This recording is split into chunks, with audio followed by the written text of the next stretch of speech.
What's going on, everybody? Welcome to Paint School.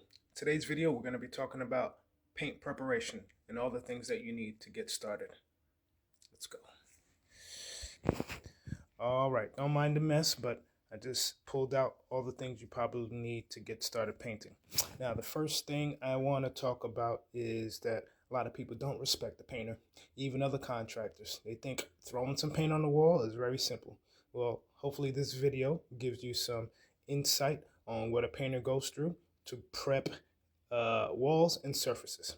All right, so down here are a handful of things that I need to prep before paint.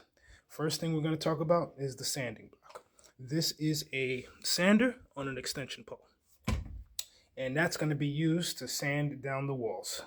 If I got to sand down doors or baseboards, I have sander right there, an electric sander, and even a sanding sponge with a contour edge. That's so it get in on the nooks and crannies and doors and things of that nature. Anyway, after you sand, next thing you need is a vacuum. I don't have my vacuum here, it's behind me, but after you sand down your walls and sand down your baseboards, you want to vacuum the surface and eliminate as much dust as possible. If you have lots of joint compound on the wall, you're going to want to wipe down the wall with some kind of cloth that can suck up all of the dust on the wall before you start painting. All right, so after you sand, you're going to need to caulk in most cases. Here's a caulk and caulk gun. So we got sanding and caulking. After we caulk, one thing you'll probably always need to carry with you, something that painters always carry with them, is a 5-in-1. Just like carpenters always have a measuring tape, a painter should always have one of these. It's also a self-defense weapon, but that's another topic for another day. Anyway, this 5-in-1 you can use to take off your wall plates, scrape off any loose paint, and use it for many other things. That's called the 5-in-1. And every paint job you do, you should have one of these on deck. All right. So after you sand down your walls, you are caulking your baseboards and door jambs if necessary. After that, we are applying joint compound. This is a form of joint compound. You can use one out of the bucket, powdered, or even the small ones that come in little cups. Either way, you're probably going to need something like that and a taping knife. Here's two of my taping knives to smooth out some surfaces on the wall, any cracks, etc., etc. You might also need some mesh tape. I don't have it right here. It's somewhere in my bin behind me, but that's another thing you're going to need. So after you apply your joint compound, hold that thought.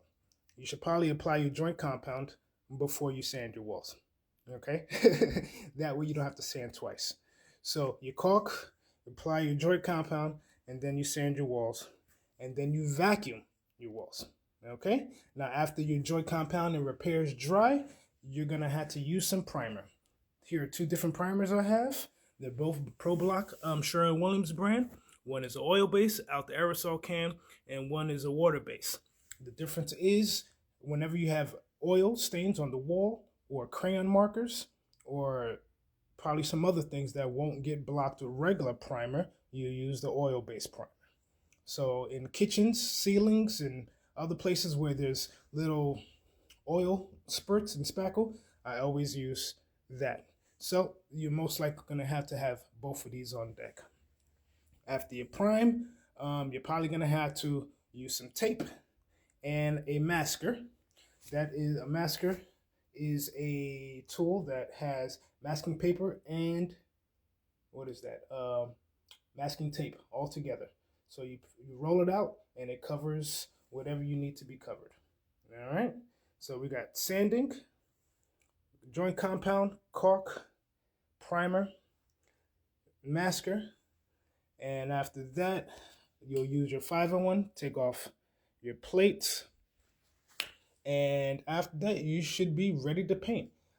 You're also going to need one of these drop cloths or plastic if you're going to be applying primer or any kind of spackle to minimize your mess.